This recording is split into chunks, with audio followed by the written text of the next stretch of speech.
People think Christmas is all joy, laughter, and warmth. But they never talk about the things waiting in the cold, things that waiting for you, things that watch.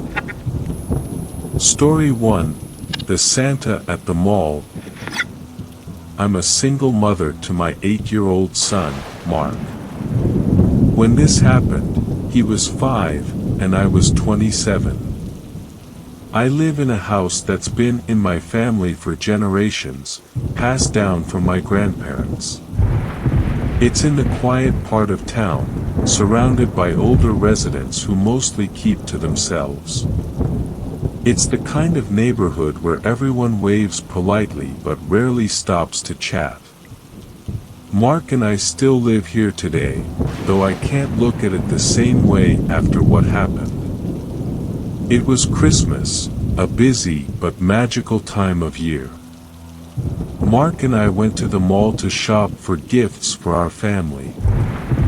The decorations were dazzling, the air smelled of cinnamon and pine, and festive music played overhead. We hit a few clothing stores, a toy store where Mark couldn't stop pointing out things he wanted, and a hardware store where I picked up a gift for my dad. After shopping, we treated ourselves to McDonald's. Mark devoured a burger and a cone of ice cream, his face smeared with happiness. When we were done, we exited through the mall's south side.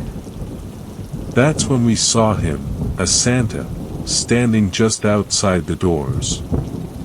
He had the full outfit, red suit, black boots, white beard, and a sack slung over his shoulder. He waved and bellowed, "Merry Christmas," drawing Mark's attention. The Santa crouched to Mark's level and asked what he wanted for Christmas. Mark pulled my hand, urging me closer, so I followed. The Santa seemed friendly enough, just a regular guy doing a holiday gig. Mark told him he wanted a Nintendo Switch, a gift I'd already planned to get him. The Santa laughed, his belly jiggling in an exaggerated way, and said, "If you're good, maybe you'll get it." He winked at me, and I smiled politely. But then his attention shifted. He stood up and looked at me, grinning. "Your mother's a beauty, Mark. You know that?" Mark laughed, not understanding, but I felt a little uneasy. I tried to laugh it off, chalking it up to harmless banter. Santa started making small talk, complaining about the holiday madness, and I mentioned how stressful it was being a single mom this time of year. That's when he said, "Have you ever heard the song, 'I Saw Mommy Kissing Santa Claus'?" Mark nodded enthusiastically, and Santa leaned toward me with a sly grin, clearly expecting me to kiss him on the cheek. I hesitated but decided it was harmless, just a quick peck to keep the mood light. But as I leaned in, he turned his head abruptly, aiming for my lips. I recoiled instantly, pulling back before he could make contact. He chuckled awkwardly, but there was something predatory in his eyes. My stomach churned. I grabbed Mark's hand and muttered, "We'd better get going. Merry Christmas." As we walked away, he called out cheerfully, "Merry Christmas," his voice echoing behind us.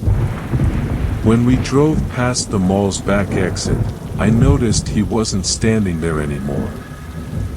At the time, I brushed it off, assuming his shift had ended. I had no idea what was coming. When we got home, I locked the doors and settled in with Mark to watch a Christmas movie. It felt good to relax after the hectic day. Mark was curled up with a blanket, his laughter filling the room as we watched Home Alone. Then the doorbell rang. It was late for visitors. My heart skipped a beat. I told Mark to stay put and went to the door. Peering through the peephole, I couldn't see anyone clearly. "Who is it?" I called out. A man's voice responded, deep and cheerful. "It's Santa." Panic surged through me. "If you're the mall Santa, please leave, or I'll call the police," I shouted. "You dropped something out of your bag, miss," he said. "I'm just trying to return it." "What did I drop?" I asked, my voice shaking. "I don't know," he replied. "I didn't look." "Just open the door, and I'll hand it to you." "Leave now," I said firmly. My hands trembled as I reached for my phone. He didn't respond. I stood there, waiting, straining to hear any sound of movement. Finally, I crept to the window and peeked through the blinds. The porch was empty. That night, I called mall management to report the incident. They shocked me by saying they hadn't officially hired any mall Santas this year. Whoever he wasn't working for them. The unease gnawed at me, but I tried to brush it off. A few nights later, the doorbell rang again, at the same late hour. Mark was asleep, and I was in the living room watching TV. This time, I turned off the lights and crept upstairs, taking Mark with me to my room. The doorbell rang once more, then silence. The next morning, I found a note taped to my door. It was typed and read, "I'll just be blunt. I'm sure you can guess who this is. I didn't mean to scare you the other night, I just had a long shift, and when a pretty lady talks to you after pretending to be Santa for 6 hours, hormones kind of go crazy. You and your son are the cutest things ever, and I'd love to one day be a part of your family. You can't pretend you didn't feel the connection when we spoke the other night. I already know where you live now, I just need your number. Feel free to shoot me a text whenever, and maybe we can plan something one day. Sorry, I know this may seem creepy, but I'm the kind of guy who goes after what I want. Anyway, happy holidays, if we don't speak soon, here's my number. Best, Santa." My blood ran cold. He knew where I lived. He'd been here, watching us. I called the police again, handing over the note and the number. The officers assured me they'd handle it, but every creak of the house, every shadow outside the window, set my nerves on edge. A few days later, a detective called to tell me the man had been identified and warned him not to contact me again. They told me to call immediately if anything else happened. Thankfully, I never heard from him again. But to this day, every time I see a mall Santa, I feel a sickening chill. And at night, when Mark is asleep, I still double-check the locks and watch the shadows outside my windows. Story 2. The Man in the Snow. Growing up, my dad had a passion for Christmas decorations. Every year, he'd aim to outdo himself with more lights, bigger displays, and elaborate music synchronization. By 2010, he had set up an entire show of flashing lights timed perfectly to popular Christmas songs. Cars lined up along our street every night, and our house became the talk of the neighborhood. Dad reveled in the attention, standing proudly on the porch while people stopped to admire his work. That December night, snow was falling steadily, blanketing the ground in a pristine white coat. I was 15 at the time and had just finished helping Dad set up the last few strands of lights. The display was in full swing, lighting up the street in a dazzling array of colors. From my window upstairs, I watched the crowd that had gathered. Among the families and couples admiring the lights, one figure stood out, a man in a long black coat, standing completely still, apart from the others. At first, I thought he was just captivated by the show. He didn't pull out his phone to record or chat with anyone like the others did. He just stood there, watching, a faint smile on his face. As the night wore on and the crowd thinned, he stayed. The snow had started coming down harder, and the temperature had dropped below freezing, but the man didn't move. Eventually, Dad decided it was late enough and went outside to pull the plug on the lights. The entire house fell into darkness except for the soft glow of the streetlights.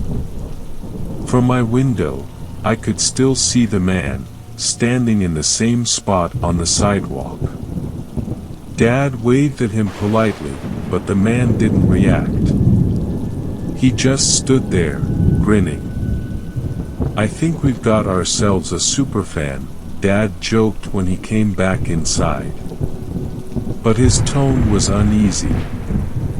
I went to bed shortly after, but sleep didn't come easily. Something about the man had unnerved me. Around midnight, I got up to look out the window again. I half expected him to be gone, but he wasn't. Instead, he was closer, standing at the edge of our driveway now, looking straight at the house. My stomach tightened. I ran to Dad's room and woke him up.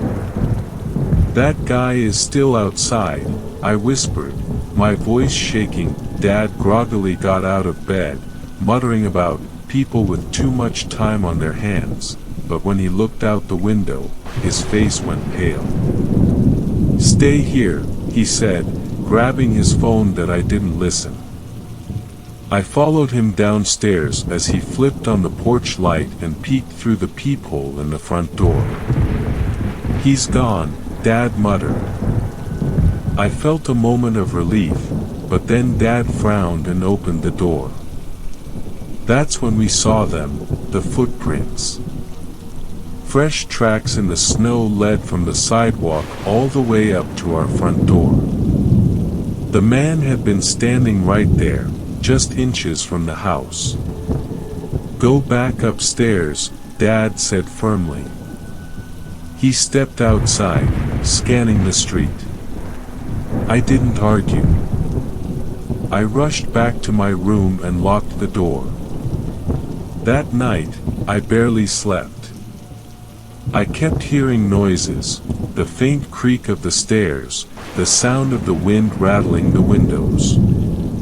Every shadow outside seemed to shift, and I couldn't shake the feeling that someone was still out there. The next morning, Dad was outside early, shoveling the driveway. I joined him, hoping to convince myself it was all just a misunderstanding. Probably just some weirdo who had a few too many drinks, Dad said, though his tone lacked conviction. But when I glanced at the side of the house, I noticed something that made my blood run cold: more footprints, leading around to the backyard. Dad and I followed the tracks together. They led to the back door, then veered off toward the shed. The door to the shed was slightly ajar, and a light dusting of snow had blown inside. "Stay here," Dad said again, but I couldn't. I stayed close behind as he cautiously opened the door. Inside, everything looked normal at first, just our usual clutter of tools and decorations. But then we saw it, a pile of snow-covered cigarette butts on the floor and an empty soda can resting on the workbench. Someone had been inside. That night, Dad installed new locks on the doors and windows. We stayed up late, keeping watch. Around midnight, I heard it, the faint sound of footsteps crunching in the snow outside my window. I froze, straining to listen. The sound stopped, but when I dared to peek through the blinds, I saw him again. He was standing in the middle of the yard, looking up at my window, his grin wider than ever. His breath came out in white puffs, visible in the freezing air. My heart pounded as I ducked back, hoping he hadn't seen me. I ran to Dad's room and woke him up. This time, he didn't hesitate. He grabbed a baseball bat and his phone, calling the police as he marched outside. But by the time we got to the yard, the man was gone, his footprints disappearing into the woods behind our house. The police came and took a report, but there wasn't much they could do. They told us it was probably a drifter, someone looking for shelter from the cold. But their reassurances did little to ease my fear. For weeks, I couldn't shake the feeling of being watched. Every time I looked out the window, I half expected to see him standing there, smiling in the snow. Even now, years later, I can't see Christmas lights without feeling a chill run down my spine. Whoever he was, he didn't just admire the lights. He was watching us. And I'll never forget how his grin grew wider every time I saw him. Story 3. The Empty Cars. Christmas Eve was supposed to be peaceful, but I was anything but relaxed as I drove home from work. The snow was relentless, falling in thick sheets that made it hard to see more than a few feet ahead. The roads were deserted except for the occasional snowplow. Streetlights cast a hazy yellow glow over the icy asphalt, their light refracting off the falling snow in strange, almost hypnotic patterns. The drive felt endless, each turn of the wheel dragging me closer to exhaustion. Finally, I reached a desolate intersection where the light turned red. I slowed to a stop behind two cars already waiting at the light. Their engines idled, white plumes of exhaust curling into the freezing air. The light cycled from red to green. Neither car moved. I waited, assuming the driver in the first car was distracted, maybe fumbling with their phone or trying to wipe fog off the windshield. When the light turned red again, I honked softly, hoping to nudge them into action. Nothing happened. I honked again, this time louder. Still nothing. Frustrated, I glanced toward the sidewalk and noticed a figure standing in the shadows. A man, bundled up in a long coat and a wool cap, stood just outside the glow of the streetlight. He wasn't moving. He just stood there, staring at the cars.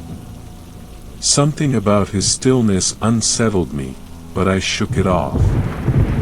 Maybe he was just some guy waiting for a bus. When the light turned green again and neither car moved, I decided to check things out. I turned on my hazards, pulled my coat tighter, and stepped out into the biting wind. My boots crunched against the snow as I approached the first car. The windows were fogged up, so I knocked on the driver's side. No response. Peering closer, I wiped the glass with my glove. The car was empty. Completely empty. The seatbelt hung loosely, and the key was still in the ignition. Confused, I moved to the second car. The same story, no driver, no passengers. Both cars sat there idling, their engines humming softly in the quiet night. I glanced around, looking for any signs of the drivers, but the only other person in sight was the man on the sidewalk. He hadn't moved an inch, his face hidden in shadow. "Hey!" I called out. "Do you know what's going on here?" He didn't respond. Instead, he tilted his head slightly, as if curious. The motion was so subtle it almost seemed unnatural. A chill ran down my spine, and it wasn't from the cold. I hurried back to my car, locking the doors as soon as I got in. My headlights illuminated the road ahead, casting long, eerie shadows. As I maneuvered around the empty cars, I glanced back at the sidewalk. The man was gone. My unease grew as I drove away, constantly checking my mirrors. The snow fell heavier now, blanketing the road in white. Just when I thought I was alone, I spotted a faint set of footprints crossing the road ahead. They started at the sidewalk and led directly into the woods. I slowed down, my curiosity warring with my sense of self-preservation. As I strained to see into the dark trees, something darted across the road, just outside the reach of my headlights. It was too quick to make out, but the movement sent a jolt of adrenaline through me. Shaking, I decided not to linger and pressed on. A few minutes later, I spotted a parked police car. Relief flooded through me, and I pulled up alongside it, waving to get the officer's attention. "Evening," he said, leaning toward my window. "Everything okay?" "Not really," I admitted, recounting the scene at the intersection, the empty cars, the strange man, and the footprints. He listened carefully, nodding as I spoke. "I'll check it out," he said, stepping back. As he walked toward my car to thank me, his expression suddenly changed. His eyes narrowed, and his hand moved toward his holster. "Why is he lying back there?" he asked, his voice sharp. "What?" I stammered, my heart pounding. "The guy in your back seat," he said, his voice tense. I froze. Slowly, I turned to look, my breath catching in my throat. A man was sprawled across the floor behind the driver's seat, his face partially obscured by the shadows. But I recognized him. It was the man from the sidewalk. His wool cap was pushed back, and his lips were twisted into a grin that sent a wave of nausea through me. Before I could react, the officer yanked open the back door and barked orders at the man. "Out! Hands where I can see them." The man obeyed, moving slowly, almost languidly, as he stepped out of the car. His grin never faltered, even as the officer restrained him. Backup arrived within minutes, and the man was taken into custody without a word of protest. Shaken, I thanked the officer and drove home, constantly checking my mirrors to make sure I was truly alone. That night, I couldn't sleep. The man's presence in my car haunted me, and I couldn't stop imagining what could have happened if the officer hadn't noticed him.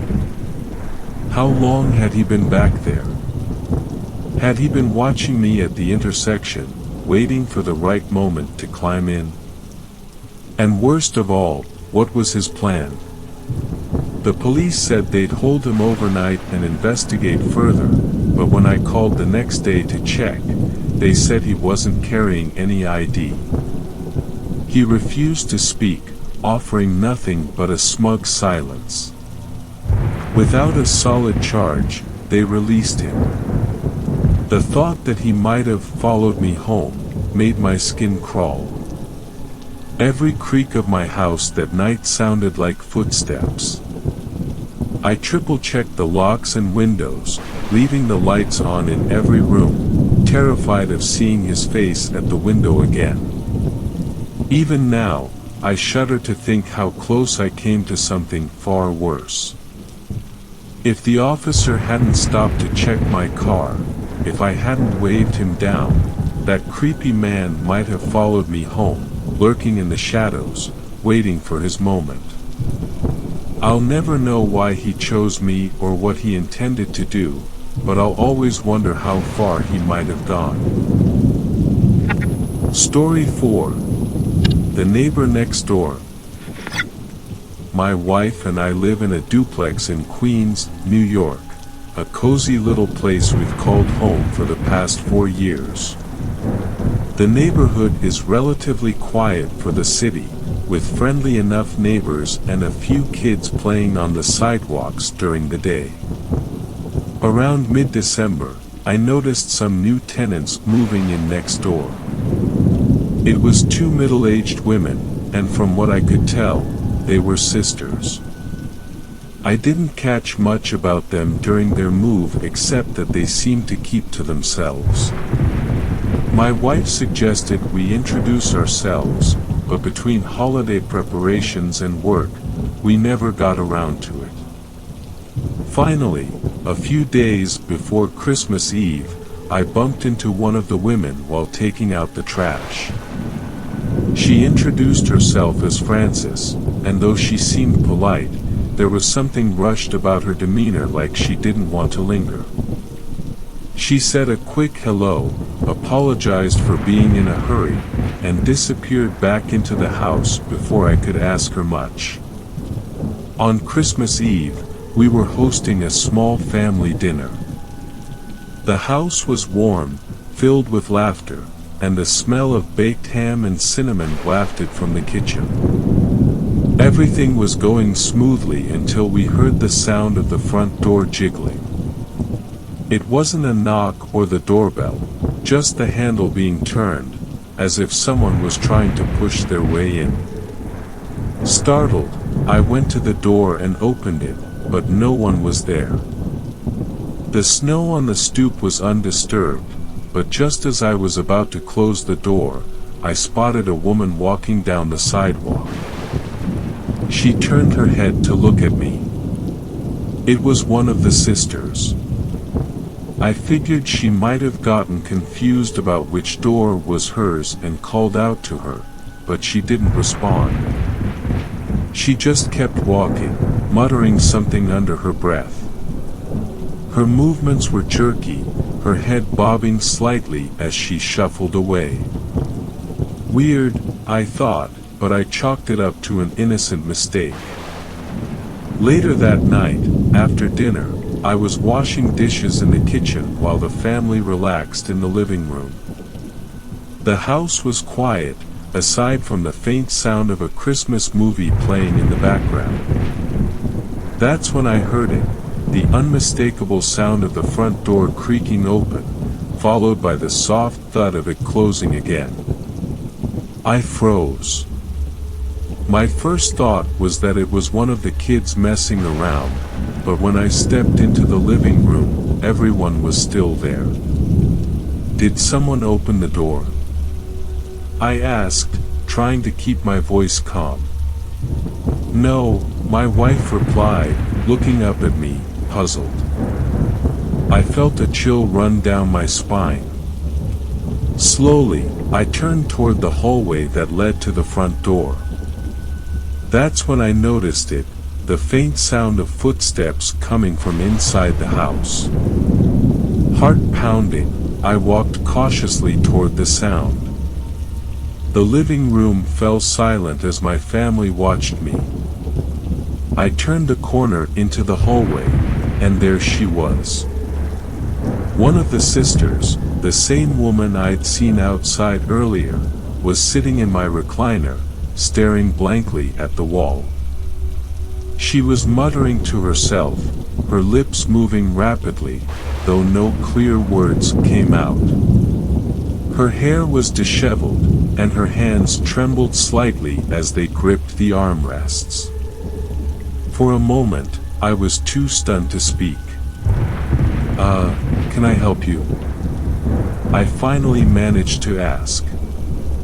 Her head snapped toward me, and she gave me a wide, unsettling grin. "You left the door open," she whispered. "No, I didn't," I said, taking a step back. My wife ran next door to get Frances, and within minutes, she was back, looking horrified. Frances quickly ushered her sister out of the house, apologizing profusely. She explained that her sister, Janice, had dementia and often wandered at night due to a condition called sundowning syndrome. She promised it wouldn't happen again, but her expression was strained as if she wasn't entirely convinced herself. I wanted to believe her. I really did. But the incident didn't end there. The next night, after all the holiday festivities, my wife and I were tidying up the house. It was close to midnight when we decided to head to bed. As I locked up, I couldn't shake the uneasy feeling that had lingered since the night before. I double-checked the locks on all the doors and windows before finally going upstairs. At around 3 a.m., I woke up to a noise, a faint creaking sound coming from downstairs. My wife was still asleep, so I grabbed a flashlight and crept out of bed, my heart pounding in my chest. When I reached the bottom of the stairs, I froze. The basement door, which I knew I had locked earlier, was wide open. I slowly approached, my flashlight cutting through the darkness, and stepped inside. The basement was cold and silent, but as I scanned the room, I noticed something out of place, a pile of neatly folded clothes sitting on one of the storage shelves. They weren't ours. Before I could react, I heard a rustling sound behind me. I whipped around, shining the flashlight toward the noise, but there was nothing there. Just the faint echo of the sound fading into silence. The next morning, I called Frances again. She was mortified, apologizing over and over, but her voice was trembling. She admitted that Janice's condition had been getting worse and promised they would be moving her to live with their mother by the end of the week. I wanted to believe that this would be the end of it. But that final night, before they moved out, I woke up to the sound of whispering coming from outside my bedroom door. When I opened it, there was no one there. But faintly, I could hear footsteps heading down the stairs, followed by the front door creaking open. By the time I reached the door, it was too late. The snow outside was undisturbed, and the street was empty. Frances and Janice moved out a few days later, and I haven't seen them since. But to this day, I can't shake the feeling that Janice wasn't the only one wandering our house that night. Something about the way Frances spoke, the fear in her voice, made me wonder if there was more to their story than she was letting on. And every Christmas since, I've made sure to lock every door and window, double and triple checking, because I never want to wake up to those whispers again. Story 5. The Man in the Crawl Space. I live alone with my daughter Lily in a small house tucked away in a quiet, snowy neighborhood. It's the kind of place where Christmas lights twinkle on every home, and the streets are silent after dark. Lily is 5, full of excitement for the holidays, and this year was extra special. We had a big tree, sparkling lights, and plenty of presents hidden away for Christmas morning. The house is cozy, but one thing has always unsettled me, the crawl space. The access door is in the hallway floor, leading to a dark, cold space beneath the house. It's the perfect setting for a holiday ghost story, but I never thought it would become the center of my own nightmare. It all began a week before Christmas. Strange things started happening, small at first, ornaments missing from the tree, faint creaks in the floorboards at night. I brushed it off as the house settling or Lily playing tricks. Then, one evening as we decorated cookies, I heard a noise, a soft scratching sound, coming from the hallway. "Do you hear that, Mommy?" Lily asked, her big eyes wide with curiosity. I smiled nervously. "It's probably just a mouse, sweetheart." But I wasn't so sure. Later that night, after putting Lily to bed, I went to investigate. I walked down the hallway, flashlight in hand, and noticed the crawl space door. It was slightly ajar.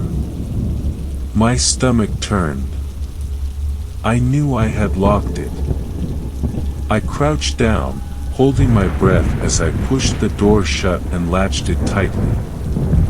A wave of unease washed over me, but I convinced myself it was nothing. The next morning, I found one of Lily's Christmas presents, a small stuffed reindeer, lying in the hallway near the crawl space. I hadn't wrapped it yet, and it had been tucked away in the closet. "Lily," I asked, "did you take this from the closet?" She shook her head. "No, Mommy. But maybe Santa found it." Her innocence was endearing, but it did little to calm my nerves. That night, the noises grew louder. The scratching turned into thudding, as if someone, or something, was moving beneath the house. I called my dad, who came over the next day to check it out. Armed with a flashlight and a crowbar, he opened the crawl space door and shined the light inside. "What the hell?" he muttered. "What is it?" I asked, my voice trembling. "There's stuff down here. Food wrappers, blankets, even a pillow. Someone's been staying here." I felt a chill run down my spine. My dad called the police, and they searched the space thoroughly. They confirmed what he'd found. Someone had been living under my house. But they were gone now, leaving only traces behind. The officers assured me they'd patrol the area and suggested I install better locks. I did, hoping it would be enough. But then, things got worse. 3 nights before Christmas, Lily and I were decorating gingerbread houses when the doorbell rang. I wasn't expecting anyone, and it was late. When I looked through the peephole, no one was there. I opened the door cautiously and found a small package wrapped in red paper. There was no note, no indication of who it was from. I brought it inside, heart pounding, and opened it. Inside was a crumpled Polaroid photo. It was a picture of our Christmas tree, taken from inside the house. I grabbed Lily and bolted to my neighbor's house, where I called the police. They arrived quickly, but once again, whoever it was had vanished. They found footprints in the snow leading away from the crawl space access panel outside. I didn't sleep that night, and neither did Lily.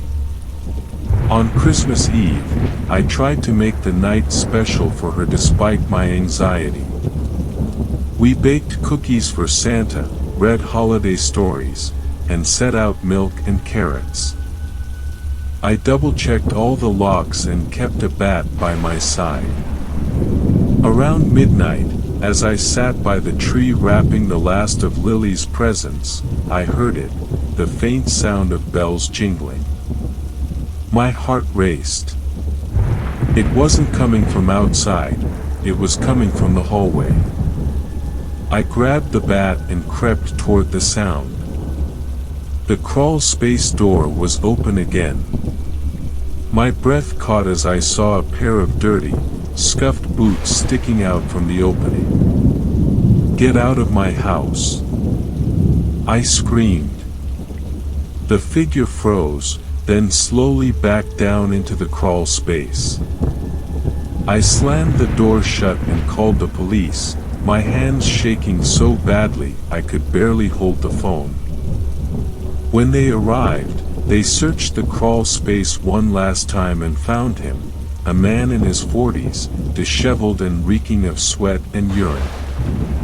In his possession were some of Lily's toys, a few of my belongings, and a knife.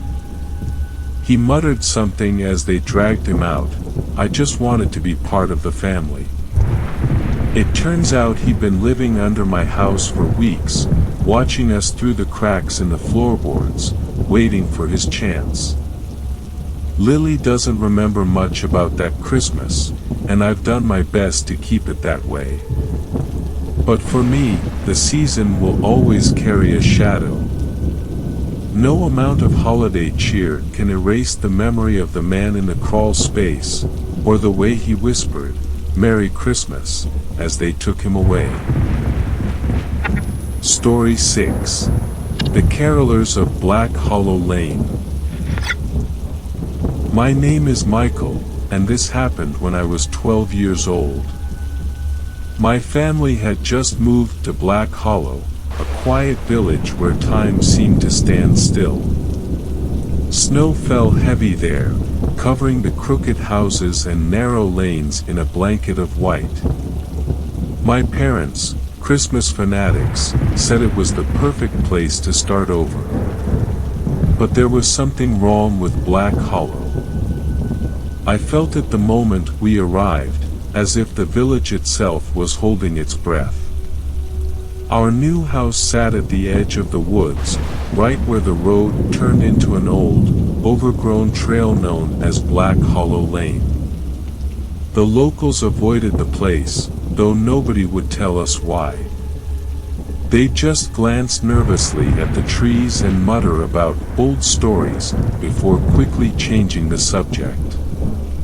On Christmas Eve, the first storm of the season rolled in. My parents made the night as cozy as possible, warm fire, hot cocoa, and soft carols playing on the radio. I remember sitting on the floor, staring at the Christmas tree, feeling safe while the snow piled up outside. That's when it started. At first, I thought it was part of the music, a faint hum just beneath the melody. But when my mom turned off the radio to answer a call, the humming didn't stop. It grew clearer, voices singing softly in the distance, so faint you could almost mistake them for the wind. "God rest ye merry, gentlemen," the voices sounded, wrong. Too slow, too hollow, as if they were singing from somewhere deep underground. My dad noticed it, too. "What the hell?" he muttered, pulling on his coat. "Carolers? In this weather?" Curious, I followed him to the door. The cold hit me like a knife, and I instantly wished I'd stayed by the fire. Outside, the snowstorm was so thick it swallowed everything. But as I peered through the swirling snowflakes, I saw them. A group of figures stood at the far end of Black Hollow Lane, just beyond the reach of our porch light. They looked like children, small and hunched in ragged winter clothes. They were swaying in unison, their heads bowed, singing that same slow, mournful carol, "Hey, my dad called out. "Go home. You'll freeze out here." The figures stopped singing. Their heads snapped upward in perfect unison, their movements stiff and unnatural, like puppets on strings.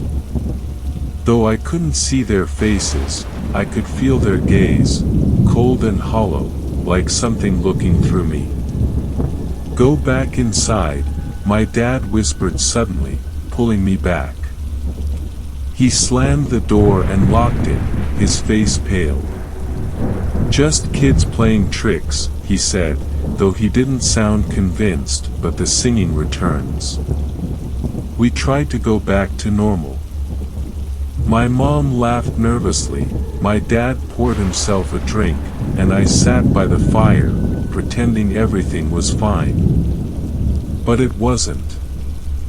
The house felt colder, the fire dimmer. Then the singing started again. This time, it was louder. Closer. I froze. My parents heard it, too. The voices were no longer coming from outside, they were coming from inside the house. It echoed down the chimney, under the floorboards, and through the walls, growing louder and more distorted. "God rest ye Mary," my mom started crying. My dad ran from room to room, shouting that it wasn't real.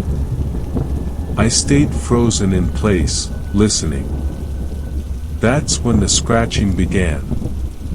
Scratch, scratch, scratch.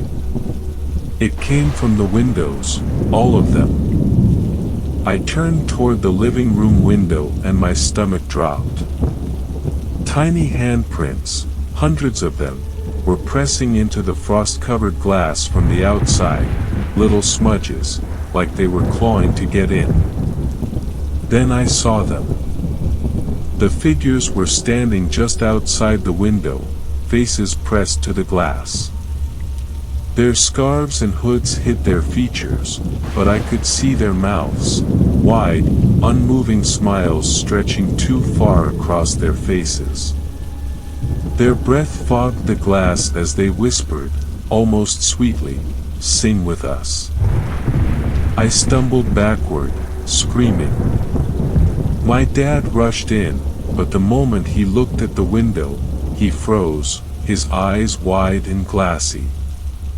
"Don't look at them," I cried, grabbing his arm.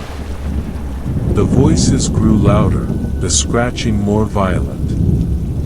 The living room lights flickered, and for a moment, everything went dark.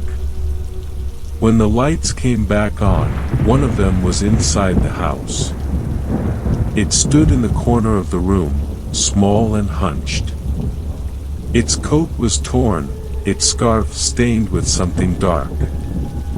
It tilted its head, staring at me with that same grotesque, frozen smile. My mom screamed. My dad just stood there, as if in a trance. It took a step forward. I could hear the floor creak beneath its feet. "Sing with us," it whispered, its voice like dead leaves rustling in the wind. I ran.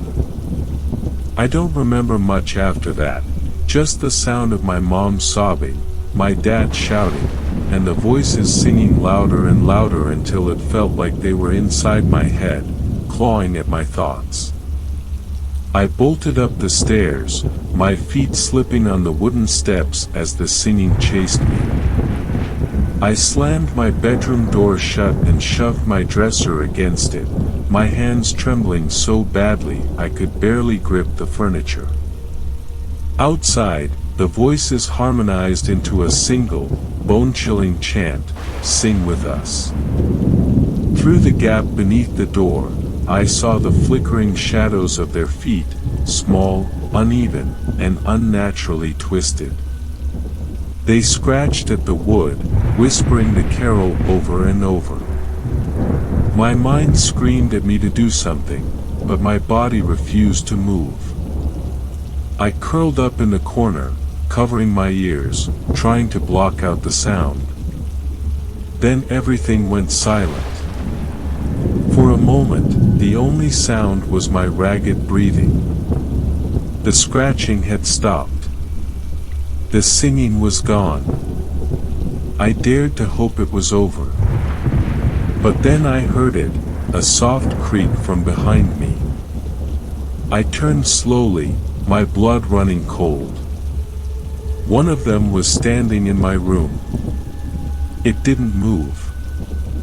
It just stood there, its head tilted to the side, as if studying me.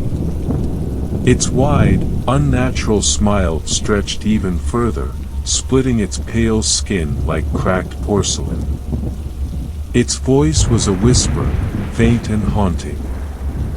"Sing with us." I screamed, bolting past it and flinging the door open. My parents' room was empty. The house felt different, colder, darker, like it had been hollowed out. I ran outside into the storm, the snow swallowing my footsteps as I fled down Black Hollow Lane. The singing followed me, distant but relentless, echoing through the trees. The next thing I remember, I woke up in a hospital bed. A local hunter had found me wandering near the edge of the woods, barefoot and delirious. My parents were never found. The house was abandoned, left to decay on the edge of the cursed trail. Even now, years later, I can still hear the singing sometimes, faint and far away, just beneath the sound of the wind. I don't go back to Black Hollow. I don't celebrate Christmas. And no matter what, I'll never, ever sing again. Story 7. The Lawson Family Christmas. I never believed in ghosts until Christmas morning of 1929. Some nights, when the snow falls heavy and the world seems to hold its breath, I still see him, the shadow of a man standing just beyond the tree line. And when I close my eyes, I hear the boots. Asterisk thud. Thud star. Always walking away.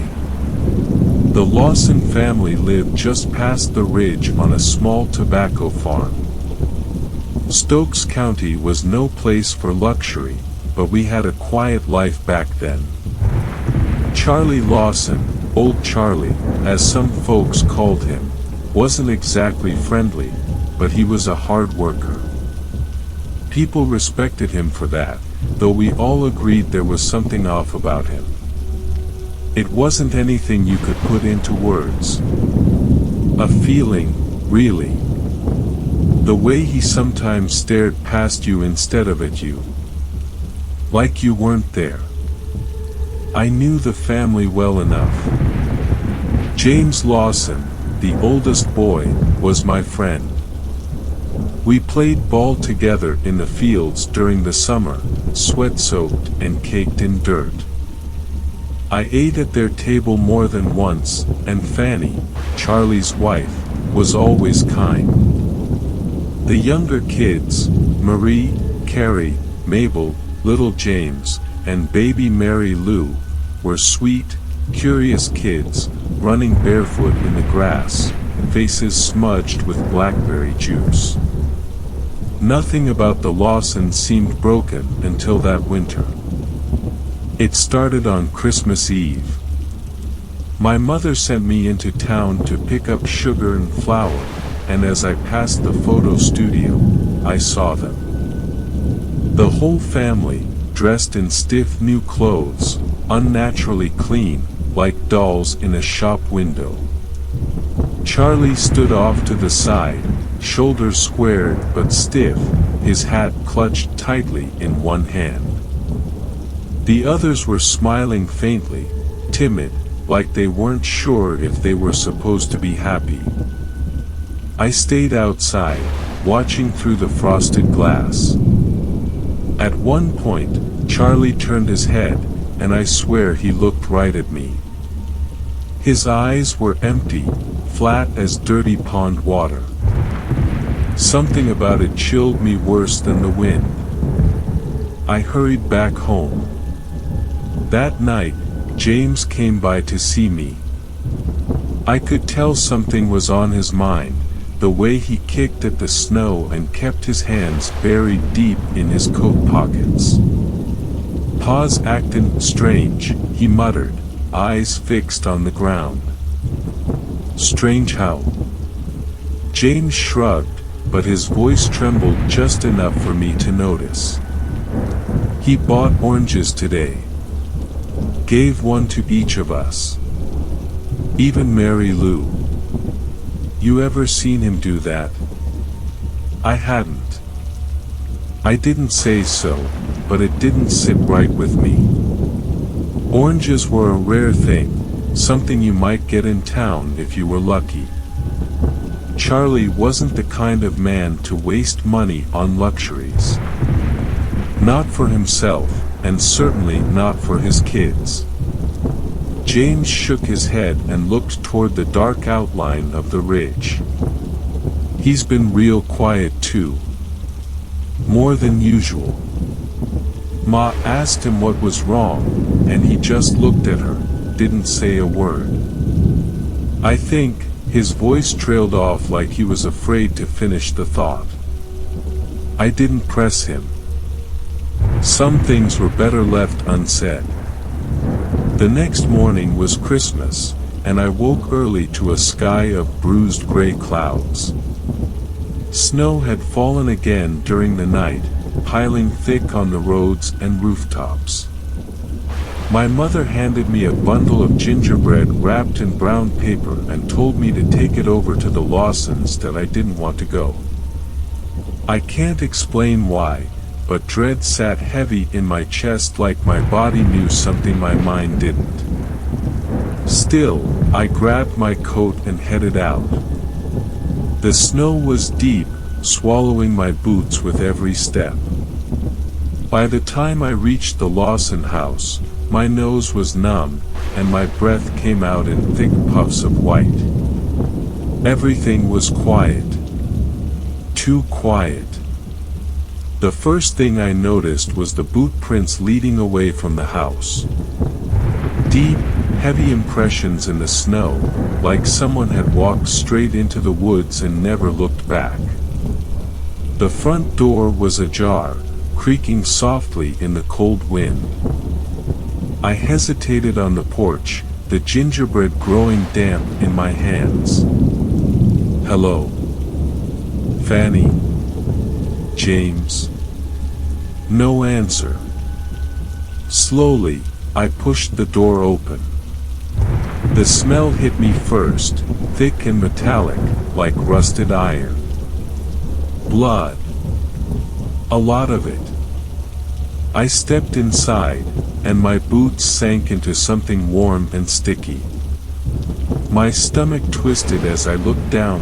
Fanny lay crumpled on the floor near the fireplace, her apron soaked red.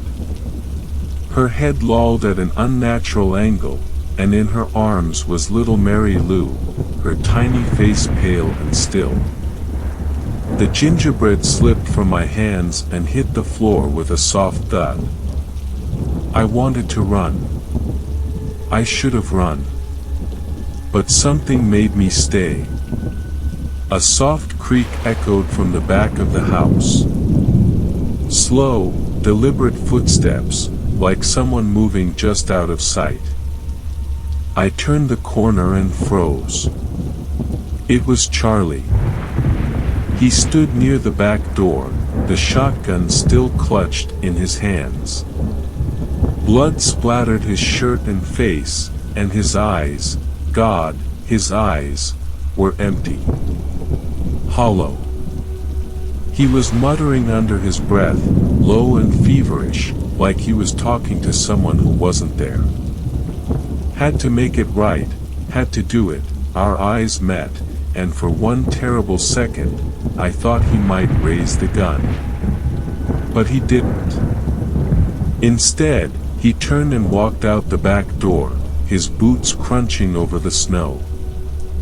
I stayed there, paralyzed, listening to the sound of him disappearing into the woods. They found him hours later, slumped against a tree with the shotgun in his lap. He'd propped himself up, like a man resting after a long day's work, and pulled the trigger. They said there was a note in his pocket, though no one ever shared what it said. Maybe they thought it was better that way. The rest of the family was buried together. All except James. He'd been sent on an errand that morning and was the only one left alive. I saw him at the funeral, standing apart from the others, staring at the ground like he was afraid to look up. In the days that followed, people talked. Whispers of dark secrets and family sins spread like wildfire.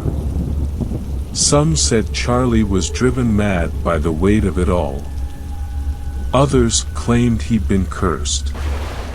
But no one ever knew the truth. Sometimes, when the snow falls heavy and the world goes quiet, I swear I see boot prints outside my window, deep impressions leading into the trees. And if I close my eyes, I hear it again, thud, thud, thud. The sound of a man walking away, carrying all his sins into the dark. Story 8. The Phantom of Christmas Eve. They say Christmas is a time for family, for warmth, for light. But for me, Christmas will always be the season of fear. It happened when I was 14, in a house we never should have moved into, in a town I'd rather forget. My parents had always been the kind to scrape by, never splurging on luxuries. But in December of 1996, we moved into a new place, a bigger house on the edge of town in Alberta, Canada. It wasn't perfect. The floors creaked, the walls were drafty, and the whole place smelled faintly of smoke, like a campfire that had long since burned out. My dad said it was character, my mom called it cozy, and my younger brother, Danny, just cared about having a bigger room. But from the moment I stepped inside, something felt wrong. I remember staring at the old brick fireplace in the living room, its mouth gaping wide like it was daring us to look inside. The realtor had mentioned something about the previous owner being a recluse who moved out suddenly. She didn't say why, and my parents didn't ask. It started on Christmas Eve. We just finished setting up the tree, a scraggly thing we picked up last minute from the hardware store. Danny and I decorated it while my mom hummed carols and my dad fiddled with the old string of lights, cursing under his breath. The snow outside had turned the yard into a shimmering white expanse, and for the first time since we'd moved in, the house felt almost normal. Then we heard it. A faint noise, barely audible over the sound of Silent Night playing on the radio. Hollow, like someone laughing from far away. Did you hear that? I asked, glancing at Danny. He shrugged. It's probably the wind. But it didn't sound like the wind. It sounded like it was coming from inside the house. My dad noticed it too. He muted the radio and stood still, listening. The laughter came again, louder this time, and we all turned to look at the fireplace. Probably just a bird or something, Dad said, grabbing a flashlight.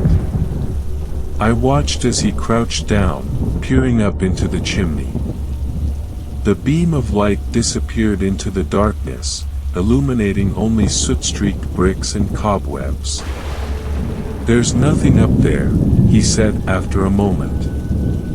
He stood up, brushing ash from his hands. Might have been an echo. But his face was pale, and his voice wavered just enough to make me uneasy. That night, I couldn't sleep. The wind howled against the windows, and the house creaked and groaned as if settling its bones. Every so often, I thought I heard that same hollow laughter, faint but unmistakable. At one point, I got up to check on Danny. He was fast asleep, sprawled out under a pile of blankets, snoring softly. I stood there for a moment, listening. The laughter seemed louder now, almost playful, like a taunt. It was coming from the living room. Heart pounding, I crept down the stairs, careful to avoid the spots I knew would creak. The Christmas tree lights glowed softly in the darkness, casting strange shadows on the walls. For a moment, everything seemed normal. Then I saw it. Sooty black streaks covered the wall above the fireplace, forming crude, jagged letters, "You invited me." My breath caught in my throat. My hands started to shake. I ran back upstairs and woke my parents, dragging them down to the living room. But when we got there, the writing was gone. The wall was clean, just as it had been before. "Are you sure you weren't dreaming?" Mom asked, her voice soft but doubtful. I wasn't dreaming, I insisted, but even as I said it, I could feel the weight of her skepticism. Dad grumbled something about kids and their imaginations, and went back to bed. The next morning was worse. We woke to find the living room completely destroyed. The Christmas tree lay on its side, ornaments smashed into glittering shards across the floor. The stockings were shredded, the garland ripped apart and scattered like confetti. And on the walls, scrawled in thick black soot, were more words, "Stay. I see you. You can't leave." My mom screamed. My dad just stood there, frozen, his face pale as the snow outside. Danny clung to my arm, his small fingers digging into my skin. "We're leaving," Dad said finally, his voice firm. We packed what we could and left the house that day. The rest of Christmas was spent crammed into a motel room, the four of us huddled together in uneasy silence. Dad called a priest to bless the house before we went back for our belongings, but he refused to tell us what the priest said afterward. We never spoke of that Christmas again. Years later, I couldn't help myself. I did some research on the house. I found out that the previous owner had been found dead in the basement, his body surrounded by strange symbols drawn in soot. The official cause was carbon monoxide poisoning, but the coroner noted that his fingernails were cracked and bloody like he'd been clawing at the walls. I don't know what was in that house or why it chose us. But sometimes, late at night, I hear laughter. Faint, hollow, like an echo carried on the wind. And I wonder if we ever truly left it behind. Story 9. The Xbox. I don't usually tell this story. Even now, my hands are trembling as I type. But people need to know what happened that night. Maybe it'll help someone else. Or maybe it'll just stop the nightmares for me. I doubt it, though. It was the summer of 2004 in Deltona, Florida. I was living with my best friend Jason and his younger sister, Kara, along with a few others who shared the house. It wasn't perfect, but it was home, a place where laughter filled the rooms, where movie nights turned into marathon sessions, and where arguments were patched up over shared pizza slices. Looking back, it's hard to believe how quickly that warmth was extinguished. The trouble started with something so trivial it's almost laughable, a stolen Xbox. Jason had borrowed it from his coworker, Troy, without asking. It wasn't exactly out of character for Jason to pull a stunt like that, but he'd planned to return it the next day. He didn't get the chance. Troy found out and flew into a rage. He stormed over to the house, demanding his property back, but Jason, being Jason, laughed it off and told him to chill. That's when things turned dark. Troy left, muttering something under his breath that none of us caught. At least, I didn't think much of it at the time. But 2 nights later, I'd understand exactly what he meant. It was a humid August evening, the kind that clings to your skin like a second layer. We just finished decorating the house early for Christmas.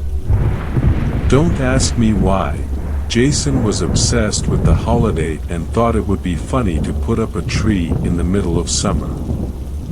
Kara even hung some lights and tinsel. The absurdity of it gave us a good laugh. None of us realized that tree would become the centerpiece of a nightmare. That night, I woke to the sound of glass shattering. My heart sank. I thought someone had broken a window, but then I heard voices, angry, low, and terrifying. I crept out of bed and peered down the hallway. The Christmas lights cast eerie shadows on the walls, turning our once cheerful decorations into something grotesque. The intruders were already in the living room. There were 4 of them, all wearing dark clothes and masks that distorted their features. Troy was among them. I recognized his voice immediately. He was barking orders, telling the others to spread out. Jason was the first to confront them. He'd grabbed a baseball bat, but he didn't stand a chance. They swarmed him like animals. I'll never forget the sound of the bat hitting the floor or the sickening thuds that followed. Kara screamed, and that's when they turned their attention to the rest of us. I froze. I know people like to think they'd be heroes in moments like these, but I'm not ashamed to admit I was paralyzed with fear. I ducked into a closet, barely daring to breathe. Through the slats, I watched as they dragged Kara into the living room. They didn't care about her pleas or her tears. They wanted to make an example out of her. The tree, that stupid Christmas tree, stood in the corner, its lights blinking like some twisted heartbeat. One of the intruders grabbed a string of lights and... God, I can't even describe it. They used it to tie her up. The sight of her tangled in those festive lights, her face pale with terror, is burned into my memory. I should have done something. I should have run, screamed, fought, anything. But all I did was sit there, shaking, as the house turned into a slaughterhouse. One by one, they took everyone. Jason, Kara, our friends. The sounds will haunt me forever. By some miracle, they didn't find me. Maybe they thought they'd gotten everyone. Or maybe they just didn't care. When the police arrived the next morning, I was still in that closet, clutching my knees to my chest. They said I was lucky to be alive. Lucky. As if surviving that nightmare was some kind of blessing. The days after were a blur. The police asked me endless questions, but I could barely speak. Reporters camped outside the house, eager to turn our tragedy into headlines. They called it the Christmas in August Massacre. The name made my stomach churn. How could they reduce our horror to something so cheap and sensational? I stayed with my aunt for a while after that. I couldn't bear to go back to the house, not even to grab my things. Everything I owned was tainted by what had happened there. My aunt tried to comfort me, but I could see the pity in her eyes. She didn't know what to say, and honestly, neither did I. How do you put something like that into words? Nightmares became my constant companion. Every time I closed my eyes, I was back in that closet, listening to the screams, the thuds, the sickening laughter of the intruders. I started sleeping with the lights on, but even that didn't help. The darkness wasn't the problem, it was the memories. They caught Troy and his friends eventually. Their motive? Revenge over a stupid Xbox. That's all it took for them to destroy 6 lives and leave me with scars that will never heal. The trial was a media circus. I had to testify, reliving every horrifying detail in front of a packed courtroom. Troy showed no remorse. He just sat there, smirking like it was all a joke. Seeing him made my blood boil, but it also made me feel powerless all over again. They were sentenced to life in prison. The judge called them monsters, and he wasn't wrong. But even knowing they were locked away didn't bring me any peace. The damage was already done. I can't celebrate Christmas anymore. The sight of a tree, the sound of carols, even the smell of pine, it all brings me back to that night. To the blinking lights and the shadows on the walls. To the screams. To the blood. I've tried to move on, but some things you can't escape. The ghosts of that night follow me everywhere. And every time I close my eyes, I see Kara, tangled in those Christmas lights, her eyes pleading for help I couldn't give. I see Jason, lying motionless on the floor, his spirit extinguished before his time. I see the others, their lives snuffed out over something so meaningless. So if you're reading this, please, cherish the people you love. Because you never know when something as small as a stolen Xbox could turn your world into a living hell. And if you ever find yourself decorating a Christmas tree in the middle of summer, think of me. Think of the lives lost. And maybe, just maybe, you'll hold your loved ones a little tighter. Story 10. The Stalker in the Santa Suit. I've always hated Christmas, but not for the usual reasons. It's not the chaos, the carols, or the cold that gets to me. No, it's because of what happened one December night in 2013, the night the holiday spirit became a living nightmare. I just moved to a quiet little town in Germany. Snow blanketed the streets, muffling the world in an eerie, perfect silence. My new house stood at the edge of the woods, and while the isolation felt refreshing at first, it soon became suffocating. The air was crisp, the kind of cold that bites at your skin and leaves your breath hanging in the air like a ghost. But that silence, that was what stayed with me the most. It felt like the world was holding its breath.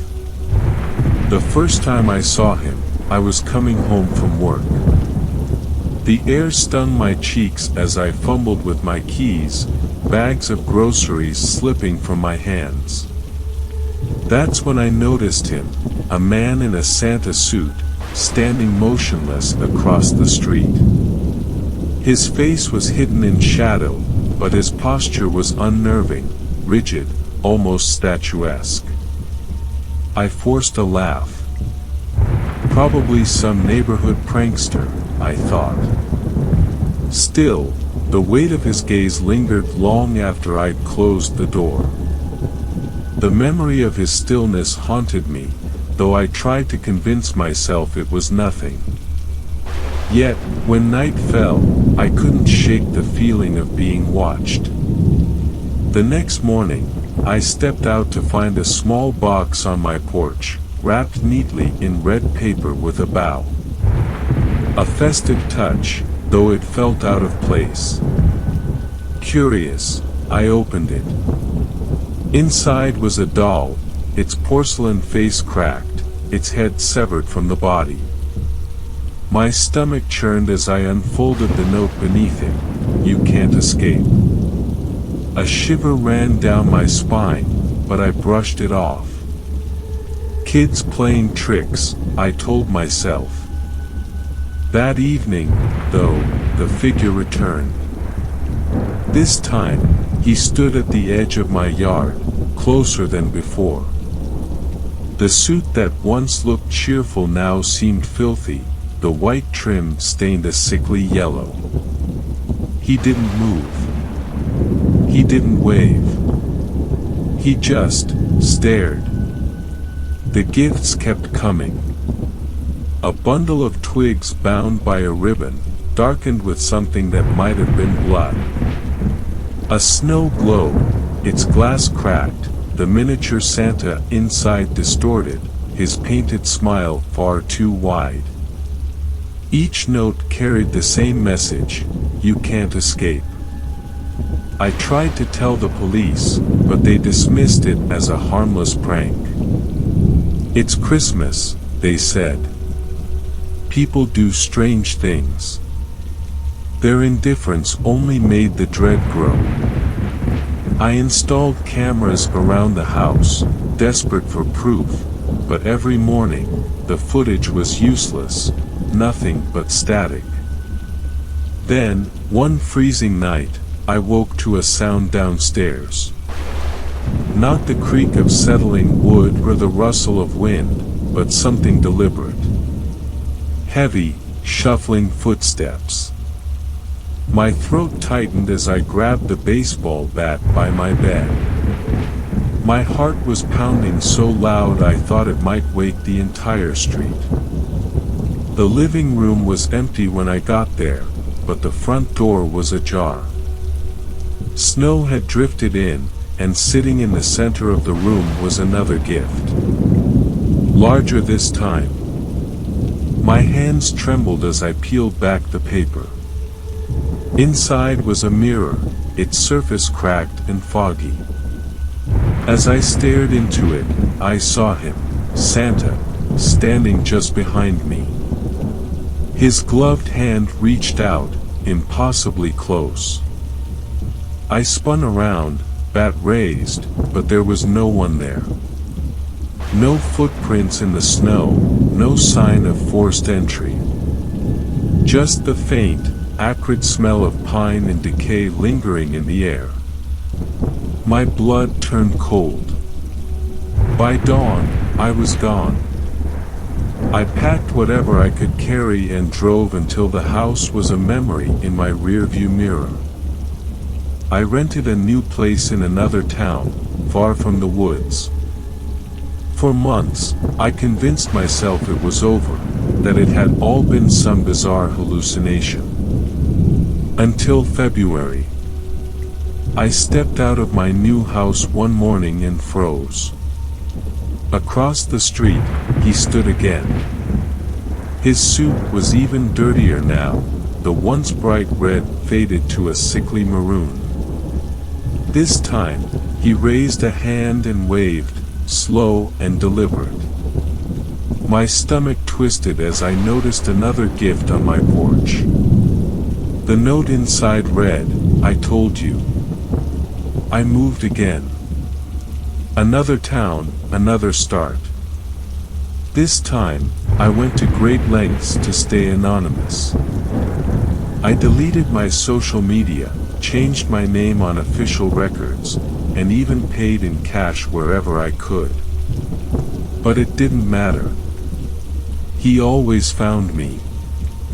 The pattern was the same, months of silence followed by his reappearance, each time closer, each time more disturbing.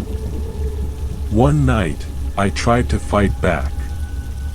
It was nearly a year since the first sighting, and I'd had enough. I armed myself with more than just a bat, a knife, a flashlight, and pepper spray. When I saw him at the edge of my yard again, I stormed outside, screaming for him to leave. He didn't run or flinch.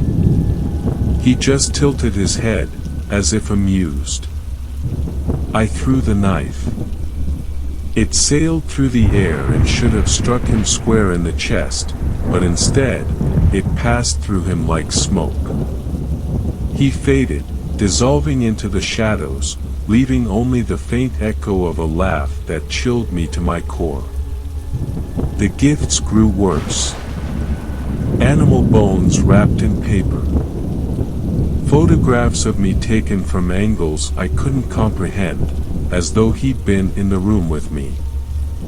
One night, I woke to find my bedroom mirror shattered and a single word scrawled on the wall in ash, "Mine." I've tried everything. Priests, psychics, and even a private investigator. No one can explain it. No one can help. The investigator found nothing, no footprints, no evidence of anyone stalking me. The psychics all said the same thing, "He's tied to you now. Christmas is coming again, and I know what that means. He'll be back." I've considered running, but it's pointless. No matter where I go, he follows. I've thought about ending it all, but I'm too terrified of what might be waiting on the other side. So if you're reading this, heed my warning. Lock your doors. Burn any strange gifts. And if you see a man in a Santa suit standing in the snow, don't let him see you. Because once he does, there's no escape. Not for you. Not for anyone.